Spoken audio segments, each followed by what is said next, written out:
This is impossible.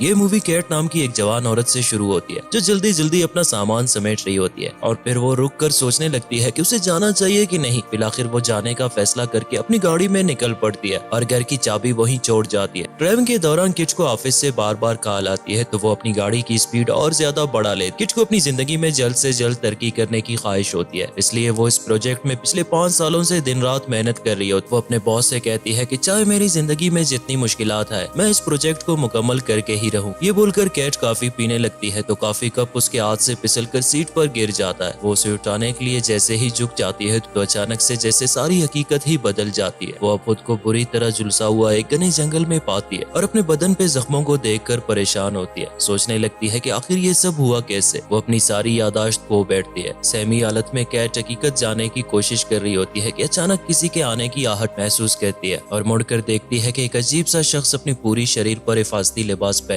वो शख्स कुछ बोले बगैर कैट को शूट करने लगता है। गोलियों की आवाज से कैट नीचे गिर जाती है मगर उसे कोई गोली नहीं लगती। इस शख्स का एक साथी ये देखने के लिए आगे बढ़ता है कि कैट को गोली लगी है या नहीं। जैसे ही वो शख्स कैट के करीब पहुंचता है तो कैट उससे गन छीन कर उसे ही गोली मार देती है, मगर कैट ये नहीं जानती कि वो एक दूसरे शख्स की गन के निशाने पर और ये दूसरा शख्स कैट का गला दबोचकर उसे मारने ही वाला होता है कि अचानक से एक अजनबी शख्स उसे गोली मारकर कैट को बचा लेता है और कहता है कि हमें इस जगह से फौरन निकलना चाहिए। ये जगह हमारे लिए महफूज नहीं क्योंकि ये दोनों आदमी अकेले नहीं, इनके दूसरे साथी भी यहीं मौजूद होंगे जो उनका पीछा कर रहे होंगे। जाते हुए कैट पूछती है कि आखिर हमारे साथ ये हो क्या रहा है और मुझे क्यों कुछ याद नहीं कि मैं यहाँ कैसे आई। अजीब इत्तेफाक होता है कि अजनबी शख्स को भी कुछ याद नहीं कि वो कौन है और यहाँ कैसे आया। कहता है कि मुझे भी कुछ याद नहीं कि मैं यहाँ कैसे आया, लेकिन वो ऑक्सीजन मास्क लगाए शख्स मुझे भी मारना चाहते थे और मुझे अपनी जेब में एक लॉकेट मिला जिसमें एक खूबसूरत औरत की तस्वीर है। और वो कैट से कहता है कि तुम्हें भी अपने जेब देखने चाहिए। सहमी हुई कैट जब अपनी जेब देखती है तो उसे भी एक लॉकेट मिलता है जिसमें एक फैमिली की तस्वीर होती है। इस तस्वीर में कैट खुद एक बच्चे को गोद में पकड़े होती है और साथ में एक जवान सा आदमी भी होता है और कैट तस्वीर के नीचे साइड पे पीटर और सोफी लिखा हुआ पाती है। ये देखकर कैट को कुछ याद आने लगता है जैसे उन्हें कहीं देखा हो, लेकिन जख्मों से चूर कैट को कुछ भी याद नहीं आता। परेशानी की हालत में कैट के सामने खड़ा शख्स अपना नाम निकोलस बताता है और साथ में कहता है कि उसे भी कुछ याद नहीं कि वो यहाँ कैसे आया। अब जहाँ उन्होंने 2 ऑक्सीजन मास्क पहने आदमियों को मारा था वहाँ उनके दूसरे साथी आ पहुँचते हैं और देखते हैं कि उनको मारने वाला एक शख्स नहीं बल्कि 2 अशखास है जो उनके साथियों को मारकर भाग चुके हैं। इतने में इन लोगों को एक होलोग्राम कॉल आती है जिसमें उन्हें बताया जाता है कि उनके कुछ और साथियों ने और 4 लोगों को पकड़ लिया है और वो होलोग्राम वाला आदमी उनको हुक्म देता है कि वो वहाँ फौरन पहुंचकर उनको जान से मार दे और वही इन लोगों को जल्द से जल्द कैट को भी तलाश करना होगा वरना उसे सब कुछ फिर से याद आने लगेगा। जबकि दूसरी जानिब कैट और निकोलस अपनी जान बचाते हुए इन वहशियों के एक बेस तक जा पहुंचते हैं और वहाँ कुछ देर ठहरने का फैसला करते हैं ताकि थकन के मारे कुछ देर आराम कर सके। वही निकोलस के पास पीने के लिए पानी होता है तो वो कैट को पानी पीने को कहता है। यहाँ कैट को फर्स्ट एड का कुछ सामान मिलता है। निकोलस कैट से कहता है कि मुझे लगता है जैसे वक्त रुक सा गया हो और घड़ी की सुइयां एक ही जगह जम चुकी है वरना अब तक तो शाम हो जानी चाहिए थी। इतने में कैट कहती है कि जैसे हम पे कोई तजर्बा किया जा रहा है वरना हमें क्यों कुछ याद नहीं होता और वो लोग हमें क्यों मारना चाहते हैं। कैट की आंखों में सवाल तो बहुत थे मगर जवाब कुछ भी नहीं। इतने में कैट सर नीचे झुकाकर फिर से इस तस्वीर को देखने लगती है तो कैट की यादाश्त कुछ ठीक होने लगती है और उसे थोड़ा थोड़ा याद आने लगता है कि इस तस्वीर में पीटर उसका हस्बैंड है जिससे वो अक्सर उलझती है और गुस्से में घर छोड़कर कार में निकल पड़ती है। गाड़ी ड्राइविंग के दौरान वो काफी पीने लगती है जो कि उसके हाथ से फिसलकर सीट पर जा गिरती है और उतने में उसके सामने एक गाड़ी आती है जिससे उसका एक्सीडेंट हो जाता है। कैट ये सब निकोलस को बताती है तो निकोलस को भी कुछ याद आने लगता है। ये भी एक अजीब इत्तेफाक है कि निकोलस ने भी उन्हीं गाड़ियों को टकराते हुए देखा। कुछ देर सोचने के बाद वो आपस में कहते हैं कि ये एक्सीडेंट हमारे पास ही कहीं हुआ होगा, हमें वो जगह तलाश करनी होगी जहाँ से हम बआसानी निकल सके। निकोलस कैट को हाथ से इशारा करते हुए कहता है कि तुम इस सिम जाओ और मैं दूसरी सिम जाता हूँ। चुनांचा दोनों अलग होने का फैसला करते हैं ताकि वो बआसानी रोड तलाश कर सके और उन्हें जो भी इंफॉर्मेशन मिले वो उसी जगह पर 2 घंटे बाद आपस में एक दूसरे से शेयर करे और खुद को बचाने के लिए उनके पास गन्स भी थे। चुनांचा दोनों अलग अलग रास्ते पर निकल पड़ते हैं। जाते जाते कैट इन ऑक्सीजन मास्क लगे हुए फौजियों के एक यूनिट पर पहुंचती है और देखती है कि वहाँ कोई नहीं। थकन के मारे कैट जल्दी से पानी पीती है और उसे पास में ही एक बॉक्स से फोन मिलता है जिसे देखकर वो खुश होती है और फौरन पुलिस स्टेशन हेल्प के लिए कॉल मिलाती है मगर उसे क्या पता कि यहाँ सिग्नल्स ही नहीं और उसकी कॉल नहीं मिलती। चुनांचा वो फोन को मजीद जांचने लगती है और देखती है कि इसमें उसी की ही फैमिली फोटोज है और वो फोन में एक और छोटी बच्ची को देखती है। बच्ची को देखते ही कैट की यादाश्त वापस आने लगती है और वो जान जाती है कि ये बच्ची तो लीली है जो कि उसकी ही बेटी है और उसे फोन में एक वीडियो भी मिलती है जो इसके वालिद की होती है जो उसे समझा रहा होता है कि कैट को अपनी फैमिली को वक्त देना चाहिए। काम करने के लिए तो पूरी उम्र पड़ी होती है। वीडियो देखते कैट को किसी की आने की आहट महसूस होती है और वो देखती है कि ऑक्सीजन मास्क पहना एक शख्स उसकी जानिब आ रहा होता है, जिसे देखकर कैट नीचे झुककर उसे गोली मार देती है। अब कैट समझ जाती है कि वो यहाँ महफूज नहीं। चुनांचा अपनी जान बचाने के लिए कैट इस शख्स का हिफाजती लिबास और ऑक्सीजन मास्क खुद पहन लेती है ताकि कोई उसे पहचान न सके और इस तरह वो आगे बढ़ने लगती है और देखती है कि कुछ और मास्क लगाए वहशी 4 मासूम लोगों को पकड़कर मारने लगते हैं कि इतने में उनको फिर से एक होलोग्राम कॉल आती है जिसमें उन्हें ऑर्डर दी जाती है कि इन 4 लोगों को मारकर फौरन से बाकी के 2 लोग यानी कैट और निकोलस को तलाश करे, वरना उनको उनका माजी याद आने लगेगी। ये सब सुनकर कैट खौफ के मारे वहाँ से भाग जाती है और जाते जाते वो एक जगह पहुँचती है जहाँ से वो आगे नहीं बढ़ सकती। ऐसे लगता है जैसे किसी ने इनविजिबल इलेक्ट्रिक जाल बिछाई हो जिसे कोई शख्स पार नहीं कर सकता। इस इनविजिबल इलेक्ट्रिक जाल को पार करने की कोशिश में कैट उसे बार बार अपनी उंगली से छूने लगती है, जिससे कैट को जोर से झटके लगने लगते हैं और कैट मायूस होकर पीछे हट जाती है और उसके पास दूसरा कोई भी रास्ता नहीं होता। वो परेशानी की हालत में बैठकर रोने लगती है और सोचती है कि इस पर कोई तजर्बा किया जा रहा है और ये सब कुछ नॉर्मल नहीं। इतने में कैट फिर से इन तस्वीर को देखने लगती है और उसे पुरानी मेमोरीज याद आने लगती है जिनमें वो फ्रिज से कुछ उठा रही होती है। अब यहाँ कैट फिर से फैसला करती है कि वो उसी सिम जाएगी जहाँ उससे निकोलस मिला था और वो सोचती है कि शायद वहीं से कोई रास्ता निकल जाए, तो कैट अपनी फैमिली फोटोज को वहीं छोड़कर आगे निकल पड़ती है। कुछ ही देर में मास्क लगाए लोग वहीं पहुंचकर कैट के वहां पर रखे हुए चीजों से जान जाते हैं कि कैट यहाँ आई थी और यहाँ से रास्ता ना मिलने पर वो दूसरी सिम चली गई होगी। यहाँ कैट एक पुराने कंट्रात वाली बिल्डिंग में पहुंच जाती है जहाँ वो अजीब सी ड्रोन्स को उड़ते हुए देखती है। आखिरकार उनसे छुपते हुए कैट बिल्डिंग में घुस जाती है। कैट सीढ़ियों से ऊपर की पहली मंजिल पर पहुंचती है तो वहाँ दूसरे कमरे से निकोलस को निकलते हुए पाती है। इससे पहले कि वो निकोलस से कुछ पूछ ले, एक मास्क लगाए शख्स उनका पीछा करते हुए वहां पहुंच जाता है। तो इससे पहले कि वो इन पर फायर कर दे, निकोलस उसे अपनी गन से शूट कर देता है, लेकिन उस मास्क पहने हुए शख्स की फायर से निकोलस को भी एक गोली लग जाती है। अब यहाँ फायरिंग की आवाज सुनकर दूसरे मास्क लगाए हुए शख्स भी उसी बिल्डिंग की जानिब आने लगते हैं। तो जख्मी हालत में निकोलस कैट से कहता है कि मैं उन्हें यहीं रोके रखता हूँ, तुम फौरन यहाँ से निकल कर भाग जाओ। जबकि कैट को पता था कि निकोलस अब नहीं बच सकता, तो कैट निकोलस को थैंक्स बोलकर वहाँ से निकल पड़ती है। और जब यहाँ वो लोग पहुंच जाते हैं तो उनके पहुंचने से पहले ही निकोलस दम तोड़ चुका होता है। जबकि वही बिल्डिंग के दूसरे मंजिल पर कैट को उसके शौहर की अजीब से रोने की आवाजें आने लगती है और एक कमरे से किसी बुढ़िया की आवाज आती है जो कह रही होती है कि उसने जदीद दौर की सबसे बड़ी साइंटिफिक जीत हासिल कर ली है। कैट उनकी आवाजें सुनकर उनको ढूंढने लगती है कि ये आवाजें आ कहाँ से रही है। इतने में वो एक कमरे में झांकती है तो उसे एक लैपटॉप दिखाई देता है जिसमें एक बूढ़ी औरत जीन डाइनिंग इंटरव्यू देते हुए कह रही होती है कि कैसे उनका एक इको प्रोजेक्ट कामयाबी से आगे बढ़ रहा है जिससे वो पिछले 10 सालों से कोमा के मरीजों के लिए डेवलपमेंट कर रही थी। ये सुनकर कैट समझ जाती है कि उसका वजूद हकीकी दुनिया में नहीं बल्कि वो एक अल्टरनेट रियलिटी वर्ल्ड में सरवाइव कर रही है। और जीन डैनिंग मजीद कहती है कि कैसे उसकी टीम ने ये तजर्बा कामयाबी से किया कि कोमा के किसी भी मरीज के दिमाग को इस्तेमाल करके उसे किसी अल्टरनेट डायरेक्शन में भेज सकते हैं जहाँ उस कोमा वाले इंसान को लगेगा कि वो एक हकीकी दुनिया में मौजूद है, लेकिन वहाँ सिर्फ उसकी रूह को भेजा जाता है ताकि वो अपनी जिंदगी को कुछ हद तक जी सके, जबकि रियल लाइफ में उसकी बॉडी हॉस्पिटल में बेड पर होती है। लेकिन यहाँ कैट को अपनी माजी और सब कुछ याद आ चुका होता है और वो अपनी फैमिली के साथ गुजारे हुए लम्हात याद करने लगती है। कैट अपनी बेटी लिली और शौहर पीटर से बहुत प्यार करती है, लेकिन कैट उनसे ज्यादा अपने ऑफिस को टाइम देती है और उसका एक मकसद होता है कि वो प्रोजेक्ट को किसी भी तरह हासिल कर ले। जबकि उसकी बेटी लेली ज्यादा वक्त अपने वालिद पीटर के साथ गुजारने लगती है, यहाँ तक कि उसके बर्थडे में भी कैट अपने ऑफिस में मसरूफ रहती है। अब यहाँ उसकी बेटी लेली एक ड्राइंग बनाती है जिसमें वो स्केच करती है कि कैसे उसकी माँ उसके पास आ रही है और उसकी माँ पिछले 5 सालों से इन्हीं प्रोडक्टिव ड्रेस गैस मास्क को डिजाइन कर रही थी जिसकी वो किसी कंपनी से प्रोडक्शन शुरू कर सके। तभी तो उसे जंगल में ये सारी चीजें नजर आती है। अब यहाँ इन वहशी लोगों का जो सीनियर होता है वो दर हकीकत कैट के ऑफिस में उनका सीनियर बॉस होता है जो मुसलसल कैट पर काम का बोझ बनाए रखा करता था। तभी तो वो उसे जंगल में पाती है। इसके साथ साथ हम शुरू में देख पाते हैं कि कैट की रोज अपने शौहर से लड़ाई होने लगती है और वो लिली को सही वक्त भी नहीं दे पाती। दरअसल यही वजह होती है कि शुरू में गुस्से की हालत में कैट अपनी चीजें समेटकर पीटर को डाइवोर्स का कहकर अपनी गाड़ी में निकल पड़ती है और वो ये भी कहती है कि वो पीटर की तरह नाकाम जिंदगी नहीं गुजारना चाहती। इसी वजह से इस कहानी के शुरू में कैट घर छोड़ने की कशमकश में थी कि वो अपनी फैमिली को चुने या फिर अपनी कामयाबी को। आखिरकार वो अपनी फैमिली को छोड़कर गाड़ी में निकल पड़ती है और फिर वही होता है, ओवर स्पीडिंग की वजह से कॉफी उसके हाथ से फिसलकर सीट पर जा गिरता है और उसे उठाने के चक्कर में कैट की गाड़ी सामने खड़ी दूसरी गाड़ी से टकरा जाती है। उतना ही नहीं बल्कि उनके पीछे एक बाइक सवार भी होता है जो कि कार के टक्कर से वहां से गायब हो जाता है। और वहां एक्सीडेंट वाली जगह पर कुछ देर बाद जब एम्बुलेंस पहुंचती है तो वो देखते हैं कि सामने वाली गाड़ी में 4 लोग सवार होते हैं और वो चारों मर चुके हैं। इस कहानी में ये 4 लोग वही होते हैं जिन्हें कैट ने घने जंगल में मास्क लगाए हुए लोगों के हाथों मरते हुए अपने सामने देखा होता है, जबकि हकीकत इसके बरक्स है। उनकी मौत का जिम्मेदार दर हकीकत कैट ही होती है। वहीं कैट की गाड़ी का दरवाजा काटकर कैट को भी बाहर निकाला जाता है। कैट जिंदा तो होती है मगर दिमाग में चोट आने की वजह से वो कोमा में चली जाती है, जिसके बाद वो बूढ़ी औरत जो कि एक साइंटिस्ट होती है कैट को अपनी एक्सपेरिमेंट के तौर पर चुनती है और अपना तजर्बा स्टार्ट करते हुए कैट की रूह को एक अल्टरनेट डायरेक्शन पर भेजती है। क्योंकि कैट जिंदगी और मौत की कश्मकश में होती है, इसलिए वो जानबूझकर इन मास्क लगाए हुए लोगों को कैट की तरफ भेज देती है ताकि कैट सो न सके और मुसलसल कुछ न कुछ सोचती रहे या फिर कोई एक्टिविटी करती रहे। अगर ऐसा न किया तो कैट के मरने के चांसेस ज्यादा होंगे। और जो मोटरसाइकिल से गिरा शख्स गायब हो जाता है वो दरअसल निकोलस ही होता है, जिसे अल्टरनेट रियलिटी में भेजा गया था ताकि वो कैट से मिलता रहे। अब यहाँ रियल प्रेजेंट में सब कुछ कैट को याद आ जाता है और वो जानती है कि इसे एक्टिव रहना होगा वगरना वो दम तोड़ देगी। कैट अपनी आंखें खोलकर देखती है कि उसकी बेटी लिली और शौहर पीटर उसके पास ही बैठे हैं। कैट फिर से अल्टरनेट डायरेक्शन में जाती है जहाँ सब ऑक्सीजन मास्क लगाए हुए लोग कैट पर गोलियां बरसाने लगते हैं जिनका कैट पर कोई असर नहीं होता और कैट अपनी गन निकालकर उन सबको फायर करके मार देती है और इस जगह से निकल जाती है। दरअसल वो इस अल्टरनेट डायरेक्शन में नहीं रहना चाहती। अब उसे अपने किए हुए गलतियों पर पछतावा होता है कि उसने अपना सारा वक्त इस प्रोजेक्ट में और जल्द से जल्द दौलतमंद होने के चक्कर में गवा दिया। चुनांचा वो अल्टरनेट डायरेक्शन से निकलने के लिए एक पुल को पार करती है कि अचानक कैट रियल लाइफ में भी होश में आ जाती है, लेकिन वो ये नहीं जानती कि रियल लाइफ में बहुत सा वक्त बीत चुका है। अब यहाँ दिखाया जाता है कि कैट दूर एक घर में खुशगवार जिंदगी गुजार रही होती है और अब उसने अपनी जॉब भी छोड़ दी है और अपना सारा वक्त अपनी बेटी लिली और शौहर पीटर के साथ गुजारती है और अपने घर का कामकाज बड़े शौक से खुद करती है। यहाँ कुछ पुरानी तस्वीरें देखकर उसे वही पुराना जंगल याद आ जाता है। इतने में उसका शौहर बाहर से कुछ कहते हुए अंदर आता है और बहुत ही प्यार से कहता है कि आज शाम का खाना कैट के लिए पीटर खुद बनाएगा। इतने में कैट को कुछ शक सा होने लगता है और वो पीटर से पूछती है कि यहाँ क्यों मुझे सब कुछ अजीब सा लग रहा है, जैसे जिंदगी में सब कुछ बार बार रिपीट हो रही हो और उनकी जिंदगी में कुछ नया क्यों नहीं। उनकी उम्र से लेकर उनके कपड़ों तक सब कुछ एक ही जैसा क्यों है और अब वो बीमार भी नहीं होती और मौसम भी हमेशा साफ क्यों रहता है। ये कहकर कैट को अंदाजा हो जाता है कि वो अपनी रियल लाइफ में नहीं बल्कि वो एक अल्टरनेट डायवर्शन वाली जिंदगी में है और ये पहले वाले प्रोग्राम का अपग्रेडेड वर्जन है। पीटर उसे कहता है कि उस दिन उसकी तबीयत खराब होने की वजह से उसे लाइफ सपोर्टिंग सिस्टम पर डाल दिया और इसके बाद कैट की हालत सुधर गई। तो उन्होंने इस प्रोग्राम को अपग्रेड किया जिसमें पीटर भी कैट से मिलने इस घर में आ सकता था, इसलिए कैट इस घर में अपनी जिंदगी को खुशगवार महसूस करने लगती है। मगर कैट को यहाँ एक बड़ा सा धचका लगता है कि जब पीटर उसे कहता है कि अब बाहर की दुनिया में वो समा नहीं रहा और हमारी जिंदगी के 21 बरस बीत चुके हैं और हर 5 साल बाद पीटर इस प्रोग्राम को रिपीट करता था। यही वजह होती है कि कैट हर 5 साल बाद खुद को शुरू में पाती है जबकि रियल लाइफ में 21 बरस गुजर चुके होते हैं और यहाँ पीटर उसे अपनी बेटी की फोटो दिखाता है जो अपनी लाइफ में एक माँ बन चुकी है, जबकि पीटर और कैट दादा और दादी बन चुके हैं। ये सुनकर कैट रोने लगती है कि उससे जिंदगी के कितने अहम लम्हात मिस हो चुके हैं और उसे अपने किए पर बहुत पछतावा होता है कि उसने अपने काम के लिए अपनी फैमिली छोड़ दी और अपने शौहर से डाइवोर्स भी लिया। लेकिन पीटर इतने साल गुजरने के बाद भी ये सब कुछ कैट के लिए करता रहा और कैट के एक्सीडेंट के बाद पीटर ने दूसरी शादी तक नहीं की। तो यहाँ कैट रोते हुए पीटर से कहती है कि उसे ये लाइफ और नहीं जीना क्योंकि वो पीटर को आजाद करना चाहती थी। इसलिए कैट पीटर से कहती है कि वो रियल लाइफ में चला जाए और कैट की लाइफ सपोर्टिंग सिस्टम को बंद कर ताकि वो बआसानी मर सके। तो पीटर उसकी बात मान लेता है और यहाँ कैट पीटर के चेहरे को छूती है और दोनों एक दूसरे को आखिरी बार प्यार करते हैं, जिसके बाद पीटर रियल लाइफ में आकर कैट का लाइफ सपोर्टिंग सिस्टम बंद कर देता है जिससे कैट की रियलिटी धीरे धीरे खत्म होने लगती है। बस इसी मोड़ पे ये कहानी भी अपने अख्तिताम को पहुंचती है।